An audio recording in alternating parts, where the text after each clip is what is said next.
Buenos días, soy Félix Lozano, trabajo en Team Labs, un laboratorio de aprendizaje, y os iremos contando a lo largo de las 3 partes que tiene la sesión de hoy, de 11:30 a 2, bueno, lo que hacemos, ¿no? Parte de lo que hacemos y nuestra función en este encuentro en ThinkSour es elaborar contenidos. En esos contenidos, ThinkSour nos pidió hace ya meses que pensásemos sobre la evolución de las industrias creativas y culturales, que era como se venía denominando este encuentro en las 2 ediciones anteriores. Tanto a Juan, que ahora os presentaré, como a mí, nos parecía que encerrar la actividad creativa y cultural dentro de la industria en el siglo XXI era algo que tenía una complejidad enorme y además pues nos parecía algo que ya había pasado. La propuesta fue empezar a pensar en la economía creativa, en algo más abierto, donde el oficio creativo tuviese que desarrollarse en un contexto pues claramente acelerado por la tecnología y expandido, ¿no? en ese sentido. Y a partir de ahí empezamos a balbucear el contenido de la economía creativa, que será la primera intervención de Juan, y va a compartir con vosotros qué estamos entendiendo hasta ahora como economía creativa. Y después de la intervención de Juan vendrá una entrevista con Arsenio Escolar e Ignacio Escolar, que ellos creemos que han entendido muy bien las reglas del juego. Tienen 2 proyectos muy saludables que en estos últimos años han sabido descifrar muy bien cuáles son las claves para hacer del oficio creativo un proyecto sostenible, ¿no? Y por último, trabajaremos, pues como hacemos habitualmente en Team Labs, en una cosa que llamamos Consejo Asesor, donde está Antonio Rodríguez de las Heras y Antonio Lafuente, junto a Juan y a mí, que vamos, bueno, pues yo creo que jugando con palabras, ¿no? Y reformularemos o pondremos la mirada en ese contenido, ¿no? más que en la forma, más que en la pose, en el contenido de la economía creativa. Juan Freire, de manera fácil para mí y casi así haciendo un chiste, dejó la universidad para dedicarse a la educación. Se dedicaba, era profesor titular de biología en la Universidad de La Coruña y decide, además de manera radical, salir de la universidad y empezar a explorar nuevos formatos, nuevas fórmulas de aprendizaje. Se dedica en cuerpo y alma a ello y aparte del trabajo que hace, pues, y que podéis seguir en su blog y en sus diversas intervenciones, trabaja en 3 proyectos, en Modulus, que a las 4:30 también tiene una presentación, a las 4:30, a las 4, en Team Labs y en otro proyecto que también os contará. Juan. Gracias, Félix. Bueno, pues creo que Félix ha hecho una buena contextualización de para qué estamos aquí. A mí me toca hacer de telonero, ¿no? Pues lo interesante viene después, muy interesante. Yo espero que sea muy interesante y que lo disfrutemos y que aunque tenemos 4 estrellas invitadas, o sea, también sea un proceso de participación de todos, ¿no? Nos hemos dado un tiempo amplio para poder hablar con calma en un formato de conversación. Lo que sí me gustaría a mí es un poco pues dibujar un marco, ¿no? Y plantear como una serie de propuestas o de hipótesis o de una forma de entender eso de la economía creativa, que me parece además me parece un nombre como muy atractivo, pero que puede llevar a engaño. Vamos a ver si funciona esto. Efectivamente no funciona.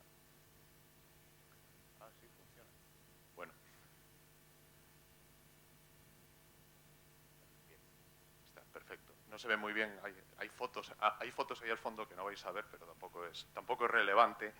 Y lo que me gustaría es eso, ¿no? Dibujar como un marco de actuación para que después lo sigamos debatiendo, ¿no? Y es un poco explicar lo que para nosotros significa este concepto, que se le podría llamar de muchas maneras y que mucha gente empieza a llamarle economía creativa. Tampoco somos originales en lo que vamos a contar, ¿no? Pero sí hemos hecho una selección de un poco de unas ideas que nos parece que reflejan una nueva forma de entender la realidad. Quizás el planteamiento más importante, y empezamos con el pasado, es que esto de la economía creativa no va ni de los qués ni de los quiénes, ni de los quiénes, ¿eh? Y los qués y los quiénes estaban aquí un poco reflejados, ¿no? Venimos de un mundo en el que se hablaba de la industria cultural y creativa, o se suponía que lo creativo estaba en manos de unos gremios, ¿no? ¿no? Que a veces eran unos, otras veces otros, más o menos los teníamos identificados. Estamos en Think Shower, que hasta el año pasado hablaba de la industria creativa, ¿no? Incluso había algunos términos que para mí son un poco perversos, que eran como la clase creativa, ¿no? Había una gente en algún sitio que además teníamos que importarlos, ¿no? Teníamos que atraerlos, que eran los creativos, y eran los que además generaban desarrollo económico. Bueno, había todo un discurso alrededor de eso, ¿no? Y aparte es una idea que no tanto su origen académico, que puede ser interesante, ¿no? Como exploración de una realidad, sino sus consecuencias políticas han sido bastante, en mi opinión, bastante perniciosas, ¿no? Porque nos han llevado a más de lo mismo, pero amparado en la idea de de atraer una clase creativa. Para mí y para mucha gente esos son conceptos del pasado, y la economía creativa va de otra cosa. No va ni de los quiénes ni de los qués, porque todos los qués están incluidos, sino va de cómo hacemos las cosas hoy en día. Y el cómo hacemos las cosas es lo que realmente está cambiando. Dejadme que os lo cuente un poco con 4 ideas. Esto es una forma de entender el mundo de las industrias creativas, etcétera, ¿no? El mundo de lo que nosotros llamamos el siglo XX. Sabéis que esto de poner un límite siempre es muy relativo, y si una cosa acabó en el siglo XX. Pero bueno, como hemos tenido la casualidad de que hay unos cambios profundos en la sociedad que han sucedido con el cambio de siglo, pues nos apoyamos en esa idea de contrastar un siglo con el otro, ¿no? ¿Cómo funcionaba la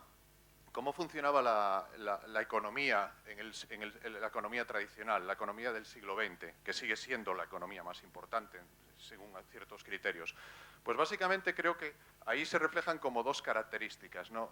¿Cómo se gestionaban las organizaciones, ¿no? ¿Cómo funcionaban? Pues funcionaban de esa manera, funcionaban bajo el esquema del ordeno y mando. El ordeno y mando no es peyorativo, es una forma de liderazgo que ha sido dominante y que sigue siendo dominante en muchos lugares, jerárquico, burocratizado, etcétera. Tiene una serie de consecuencias organizativas en las que no voy a entrar, ¿no? Pero seguro que todos tenemos en nuestra cabeza una forma de ser organizativa y una forma de trabajar los equipos y las personas.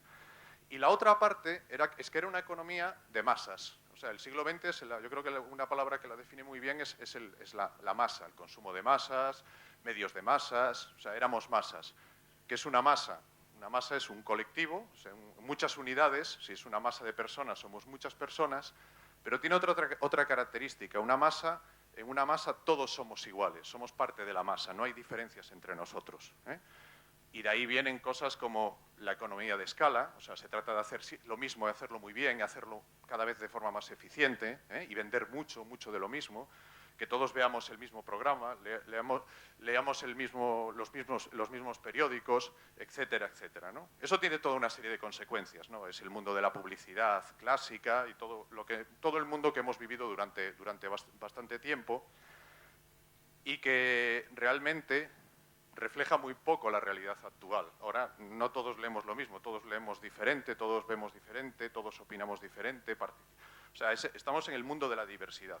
Esa idea de masa es una idea que se está quedando obsoleta, ¿eh? Y entonces, ese sería como un marco, ¿no? Cómo entendíamos el mundo, y cómo yo creo que mucha gente sigue entendiendo el mundo, pero es un mundo que es del pasado, aunque siga presente.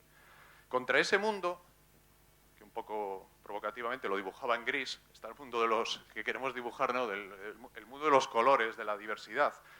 ¿Cómo funciona el mundo en el siglo XXI? ¿O está empezando a funcionar el mundo? Algunos elementos básicos. El primero, O sea, es un mundo que lo digital ha desbaratado absolutamente todo. O sea, todo lo que antes se hacía de una manera, ahora se puede hacer de otra manera, más rápida, más eficiente, etcétera, gracias a la tecnología. O sea, ha roto un montón de esquemas, un montón de reglas de juego, ¿no? De tal forma que hoy en día podemos decir que, digamos, que los medios de producción o las infraestructuras, la tecnología, no es un factor de competitividad. ¿Por qué? Porque se ha abaratado mucho, se ha potenciado mucho y todos tenemos acceso a esas infraestructuras y esas tecnologías. ¿Cuáles son los factores diferenciales? ¿Qué es lo que nos hace como empresa, como organización o como país ser competitivos? Pues, primero, volvemos a lo básico, volvemos a la idea de la creatividad. O sea, ¿qué es lo que no puede reproducir una máquina? Lo que no puede reproducir una máquina es lo que es eminentemente humano, es la creación, es el acto de creación, el acto de ser creativo, de producir, de idear algo nuevo, de conceptualizar algo nuevo y llevar eso algo nuevo a la realidad, ¿eh? Y llevarlo al mercado, llevarlo a la sociedad, depende de los objetivos que tengamos cada uno. O sea, que recuperamos ese elemento como factor diferencial. Es lo que podemos resumir como innovación o como creatividad, le podemos llamar de muchas maneras, ¿no? Tampoco quiero entrar en el debate semántico. Y el segundo elemento relacionado con eso es que vivimos en un mundo en cambio continuo. O sea, esto no ha hecho más que empezar. No estamos en otra fase, estamos cambiando de fase y las cosas cambian. Bueno, después Nacho y Arsenio nos hablarán de los medios de comunicación.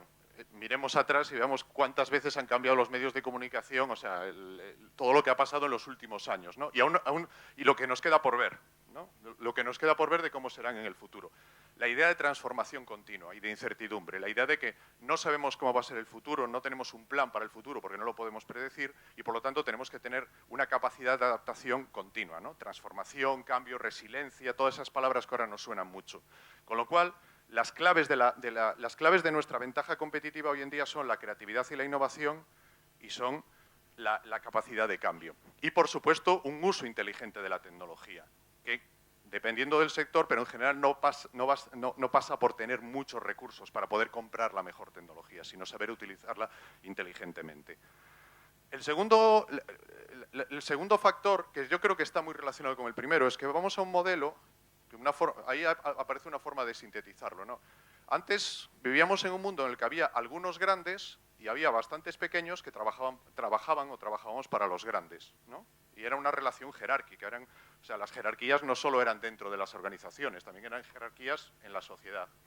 En este momento tenemos muchos pequeños, muchos más pequeños que antes, le llamamos emprendedores, startups, redes, comunidades, hay un montón de formas organizativas, formales e informales, pero que ya no trabajan en esa verticalidad, sino que trabajan más bien en lo horizontal. O sea, constituimos, a mí me gusta la palabra constelación, seguro porque hemos abusado mucho de la palabra red, ecosistema, etcétera, ¿no? Nos organizamos en constelaciones, o sea, ¿cómo nos hacemos grandes muchas veces? Nos hacemos grandes no a base de engordar mucho nosotros, no, sino de trabajar en entornos muy amplios, ¿no? Yo me aplico un poco esa medicina en el caso de Team Labs, que somos, bueno, en este momento somos 20 personas, pero en realidad cuando empezamos a contar con la gente con la que activamente trabajamos, pues somos bastantes cientos de personas, ¿no? Y la clave de lo que hacemos no somos los 20, sino los cientos de personas que de una forma o de otra trabajamos conjuntamente y generamos algo de forma colectiva, ¿no? Entonces esa idea de la constelación, esa idea de que somos muchos pequeños, sigue habiendo los grandes, las relaciones ya no son del mismo tipo, ya no hay esa dominancia que había antes, porque los pequeños ya nos organizamos de otra manera, y que muchos de esos pequeños están destinados a seguir siendo pequeños, que no quiere decir que estén destinados a no tener éxito, sino que el éxito lo puedes alcanzar de formas muy diferentes, ¿no? Esa es la segunda idea. Y la tercera idea tiene que ver, eso es casi como un deseo, es la cuadratura del círculo, ¿no? Estamos acostumbrados en el mundo de las masas, estamos acostumbrados a que si querías hacer mucho de una cosa tenía que ser siempre igual. O sea, tenías que priorizar o el tiempo, el precio, etcétera, etcétera. Hoy en día se da la circunstancia de que gracias al uso de la tecnología y al potencial que tiene, digamos, nuestra capacidad de innovación amparada en la tecnología, a veces podemos ser, lo que se dice ahí, ser mejores, más rápidos, más baratos, más pequeños, más ligeros y más personalizados, todo a la vez, ¿eh? Y eso es casi un deseo, pero tiene mucho que ver con la nueva palabra de moda, que ya no es la masa, sino que la palabra de moda, una de las palabras de moda es el crowd, ¿no? Crowd no es masa, es multitud, ¿no? Y aquí, para mí, una definición quizás poco académica, fijaros, multitud, ¿qué es? Aparentemente es lo mismo que masa, es un colectivo muy grande, pero en una multitud todos somos distintos, ¿eh? Cuando todos somos distintos, si somos capaces de coordinarnos, podemos generar algo diferente, ¿eh? Podemos generar lo que se ha venido a llamar inteligencia colectiva, o sea, una forma de inteligencia distinta a la suma de las individuales. Entonces, no es que antes fuéramos todos iguales y ahora distintos, siempre hemos sido todos iguales, pero antes se nos trataba como iguales y además cuando éramos distintos quizás no teníamos medios de coordinación, porque nos faltaba, entre otras cosas, la tecnología. No voy a entrar aquí en detalle, pero todos somos conscientes en las últimas décadas, de las historias que demuestran cómo ahora somos capaces de coordinarnos a escalas antes nunca vistas, de miles y centenares de miles y de millones de personas. Activismo político, producción de conocimiento, creación de nuevos modelos organizativos empresariales, partidos políticos. Hay un montón de evidencias de que ahora podemos organizarnos como multitud, o sea, uniendo diferencias, no uniendo similitudes, y crear un conocimiento diferencial. Eso tiene también su consecuencia en el que también cuando somos usuarios o consumidores queremos más personalizado, etcétera, etcétera, ¿no? Hay muchos elementos ahí, ¿no? El paso de la cultura de la propiedad a la cultura del uso. Hay muchas cosas que ahí es una síntesis orientada más al aspecto económico, pero hay muchas transiciones que se están produciendo a la vez. Y este es el nuevo escenario. Este nuevo escenario, ojo, a mí me gusta representarlo así, no es más grande, si lo midiésemos, no sé, de hecho hay muchos estudios, Nesta en Reino Unido se dedica mucho a analizar esto. La economía creativa, según muchos indicadores, es más pequeña aún que la tradicional, pero también hay muchos análisis que dicen que tiende a ser cada vez más grande. Y hay otra cuestión importante, no solo que la economía tradicional se vaya reduciendo y la economía creativa vaya ampliándose, es que los actores de la economía tradicional hoy en día luchan y trabajan, los grandes y los pequeños, trabajan por convertirse en economía creativa, ¿no? Esas flechas no solo van en esa dirección, sino que parte de la economía tradicional se está moviendo al mundo de la economía creativa. Están cambiando sus modelos organizativos, sus modelos de relación con las personas, etcétera, etcétera. Todas estas cuestiones están cambiando. Con lo cual, digamos que estamos en un momento interesante, que hay un modelo minoritario en términos quizás de masa bruta, pero quizás ya no tan minoritario en términos de innovación o de impacto que tiene en la sociedad, pero que estamos en un proceso de transformación además muy acelerado. Y eso tiene consecuencias, no voy a entrar aquí, ya lo hemos comentado, eso tiene muchas consecuencias. Aquí está la clave, ¿no? La clave oculta, ¿no? ¿Cómo cambio de un modelo a otro? No es el qué, ni es el quién lo hace, sino es el cómo lo hago. Y el cómo lo hago tiene muchas consecuencias en torno a una cosa que trabajamos mucho en Team Labs, de cómo lideramos organizaciones, del modelo de liderazgo y cómo gestionamos las organizaciones, ¿no? Y ahí aparecen algunos elementos, ¿no? Pasamos de las organizaciones que planifican a las organizaciones que prototipan o las organizaciones que experimentan continuamente, ¿no? Y pasamos de las organizaciones verticales, incluso en comunicación, a las organizaciones que escuchan más que hablan y además se comunican y se relacionan en múltiples direcciones, ¿no? Es un poco la transición en la que nos estamos moviendo. Creo que después, además, vamos a tener varios ejemplos de organizaciones de ese tipo y nos van a contar cómo esas organizaciones viven en el día a día, ¿no? Y cómo se adaptan a la nueva realidad.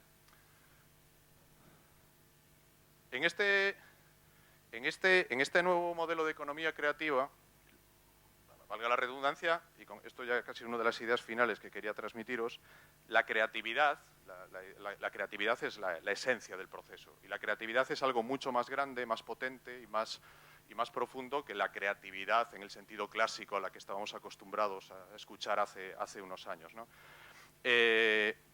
A mí me gusta mucho cómo lo explica un cineasta que todos conoceréis, que es este alemán, Werner Herzog, ¿no? Que me parece un personaje único en su especie, ¿no? ¿Sabéis? Bueno, tiene varios libros donde cuenta sus experiencias, ¿no? Y tiene algunas experiencias de hacer películas en lugares insospechados como la Amazonía, en el que casi acaba con la muerte de todo el equipo de producción. O sea, tiene historias, es como un personaje extremo, ¿no? Pero me gusta mucho su reflexión sobre la creatividad. ¿Por qué? Porque además me gusta mucho contar esto, sobre todo cuando hablo con gente que viene del mundo corporativo, del mundo del emprendimiento, etcétera, ¿no? Porque le traes un ejemplo que aparentemente no tiene nada que ver con su realidad. Para mí él es un gran ejemplo de emprendedor, ¿no? De emprendedor en el sentido de alguien que emprende un reto. O sea, el emprendedor no es alguien que crea una empresa, sino que el emprendedor es el que se atreve a un reto y a resolver el reto, a convertir un proyecto en realidad, a pesar de los riesgos e incertidumbres, a pesar de que no sabes lo que va a suceder, ¿no? Si supieras todo lo que va a suceder, posiblemente no te atreverías, ¿no? Y entonces un emprendedor puede ser alguien que parece que hacer una película es uno de los retos, sobre todo si tienes poco presupuesto, es uno de los retos más grandes que existen, porque es un proyecto de una enorme envergadura en la que lo tienes que hacer en un tiempo y en un espacio muy limitados, ¿no? Y tienes que crear algo eminentemente nuevo. Bueno, este hombre, que ha publicado ahora un libro de conversaciones muy amplio, donde habla sobre su oficio, cómo lo hace, y su oficio no va solo sobre el acto de creación, sino que va sobre cómo financia proyectos, etcétera, y me parece como un manual, o sea, yo lo recomendaría como un manual de escuela de negocios, mucho mejor que otros libros que normalmente se utilizan. Da como 4 claves, y que me gusta mucho como idea, ¿no? De dónde están las claves del éxito, o de las claves, no sé si llamarlo éxito, pero las claves de, digamos, de cómo puedo estar dentro de la economía creativa. Y siempre me ha gustado mucho porque tiene mucho que ver con lo que nosotros procuramos, digamos, transmitir a la gente, a los equipos, a los, entre comillas, estudiantes que trabajan con nosotros en Team Labs. Y lo resumo en 4 ideas, que son muy profundos, ¿no? La primera es la autonomía y la confianza en uno mismo, ¿no? Asumir el error como parte del proceso. Esa idea es una parte importante. Ya no puedo predecir el futuro, lo que tengo que hacer es experimentar de forma continua. Y solo puedo experimentar y solo puedo aprender si tengo confianza en mí mismo, si me atrevo, y si tengo esa autonomía para llevar a cabo mis proyectos. El atreverse es un elemento fundamental y el equivocarse es un elemento fundamental. Yo siempre hago la broma de que esto del error suena un poco mal y por eso Lean Startup tiene tanto éxito, porque lo han convertido en pivotar, ¿no?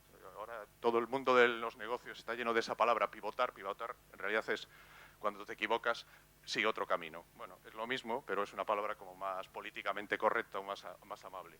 La segunda idea es una idea también como muy radical y es que en realidad, y yo lo creo firmemente, no es que el dinero no importe, el dinero importa mucho, pero el dinero no es la clave. Y él lo que dice, él explica a través de su práctica cómo muchas veces sus obras han sido mejores gracias a que no tenía dinero. O sea, la ausencia de recursos es un motor del aprendizaje.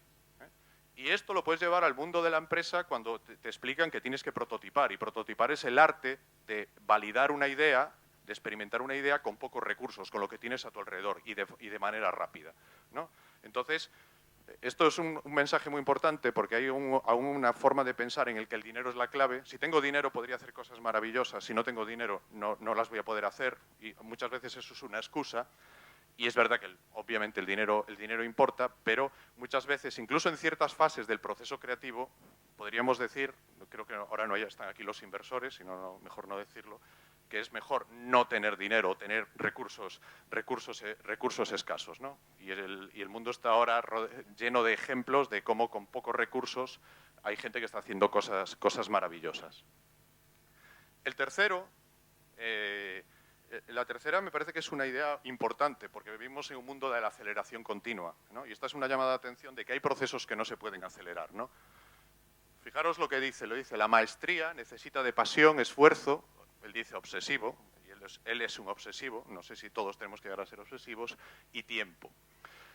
Dice cosas muy importantes. Primero, que hacer un proyecto va de alcanzar la maestría, de aprender en el fondo. O sea, no podemos, en un mundo tan complejo y tan incierto, tenemos que entender que cualquier cosa que hagamos es un proceso de aprendizaje. De hecho, nosotros siempre llevamos a gala decir que, en Team Labs da igual que estés en un programa académico o no lo estés, que estés acelerando tu startup o que estés estudiando un grado universitario. Siempre estás aprendiendo. Si no entiendes que estás aprendiendo, estás perdido.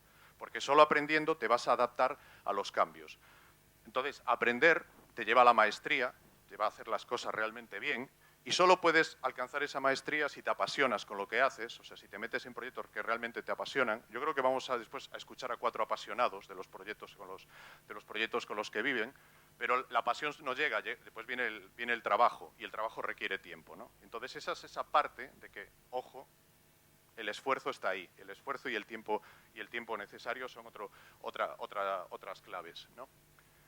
Y después hay una última idea que me parece que es la idea que viene más quizás del mundo, ¿no? de la forma de pensar del artista, ¿no? ese elemento que necesitamos tener presente, que dice que el acto creativo, o sea, el momento donde crea realmente algo nuevo, es una combinación de creación, destrucción y purga, ¿no? ¿Cómo es ese proceso? Crear es generar múltiples opciones, múltiples miradas, múltiples puntos de vista, múltiples acciones, experimentar, ver lo que funciona, lo que no funciona, purgar, y a partir de ahí es donde aparece la creación. La creación es un acto mucho más complejo que el que normalmente creemos que es un acto, digamos, que sucede en el vacío, sino que hay un trabajo en ese proceso. Y ese proceso tiene que ver con esa coreografía de creación, destrucción y purga. ¿Por qué os cuento estos 4 elementos? Porque me parece que son 4 ideas como muy radicales, en realidad muy radicales, pero muy sensatas. Y yo diría que hoy en día, si queremos trabajar en el mundo de la economía creativa y por lo tanto queremos tener un proyecto que digamos, adaptado a la nueva realidad y con posibilidades de éxito, nos deberíamos fijar más en esas 4 ideas y no tanto en las ideas más convencionales con las que seguimos muchas veces trabajando. Y ya para terminar, os quería comentar una cosa que me parece importante, ¿no? Que esto no sucede en el vacío y para nosotros esta idea de que el entorno, los espacios importan, ¿no? Que también es una idea un poco diferente. En el mundo digital parecía que en realidad daba igual el lugar donde estuviésemos, ¿no? Y cada vez descubrimos más que el lugar donde estamos es importante, que nos seguimos reuniendo, que estamos aquí juntos, que trabajamos en oficinas, en espacios, etcétera, etcétera, ¿no? Y era recuperar esa idea de la importancia de los entornos. ¿Por qué? Porque tenemos que pensar que todo sucede dentro de lo que llamamos un ecosistema o esas constelaciones, ¿no? ¿Y por qué es importante estar en ese entorno? Pues por 2 factores. Primero, por la diversidad, o sea, debemos buscar esa multitud. La multitud es buscar lo que es diferente a nosotros, no lo que es igual a nosotros, pero la diversidad, si no hay interacción, no sirve de nada. Entonces, tengamos esa ecuación en mente, ¿no? ¿Qué es lo que tenemos que buscar? Entornos diversos, entornos que favorezcan la interacción, digamos, productiva o la interacción creativa, ¿no? A mí me gusta explicarlo, esto es un esquema que utilizamos en nuestra práctica en Team Labs, ¿no? Cómo entendemos nosotros el mundo, o el mundo que nosotros queremos construir, ¿no? Ya con esto vamos terminando.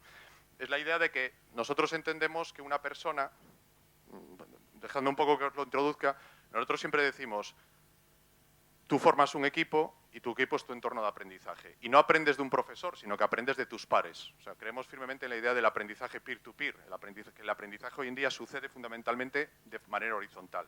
Y que la clave es generar un proceso que favorezca ese aprendizaje. Y tú puedes diseñar un entorno y un proceso que favorece ese aprendizaje o que favorece otro tipo de aprendizajes.